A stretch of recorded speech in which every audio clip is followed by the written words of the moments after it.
Yes, just like that. This will be more than enough to assassinate Varka. I'm going to assassinate Varka. I need ideas for assassinating the Grand Master. I went over this with Alice a long while ago. She stands with me and has even offered several ideas on how I might take him out. Of all her suggestions, this one seemed the most promising. Bring a full cart of Mondstadt's newest dandelion wine all the way here, and then, before Varka's very eyes, tip the entire cart over the cliff. Perhaps the monumental, overwhelming grief will make him collapse, or go drown himself in whatever other wine he can find. That doesn't sound like it'll work. Wait, no! Don't even think about doing something so horrible. When writing a novel, the author, naturally, seeks to be as extravagant as possible, especially when writing detective novels.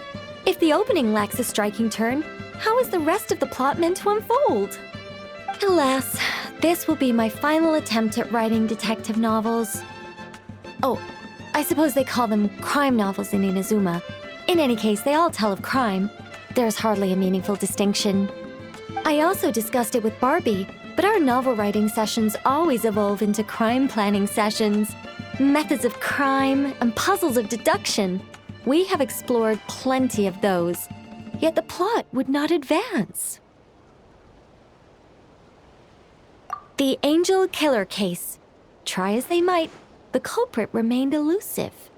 The desperate detective rushed into the crowd, then shouted the revered names of the 4 great rulers at the sky.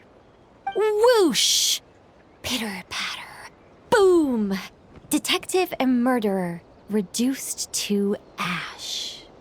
What kind of writing is that? Doesn't that leave no room for deduction at all? Of course there is. It was only through painstaking deduction that the detective finally discovered the names of the 4 great rulers, learning also that shouting them at the sky would inevitably reduce one to ash. My point exactly. Simply deducing who the culprit is has become dreadfully unoriginal. The subject of one's deductions must be something more creative. I even thought of having a Seelie detective, an angel who, longing to become a detective, became a Seelie, and by some twist of fate, ended up as a detective's assistant. All Seelies love to guide people, so this one went about leading the detective from case to case. I found the idea rather interesting. Come to think of it, the Seelie detective and the Angel Killer case seem far more interesting than assassinating the Grand Master. Never mind, guess I'll move on to work on that idea then. It's precisely because I overthink every little detail that I've lost interest in continuing. Not to mention the mountain of words I'll have to write. The very thought of penning all those words. Oh, what a hassle. And I can't even get a ghostwriter for this one. I'll just work on the Angel Killer case instead. But how might the detective deduce the truth? Perhaps he could have a conveniently informative dream.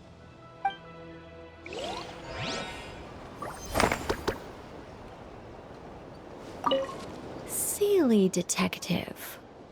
Hold on.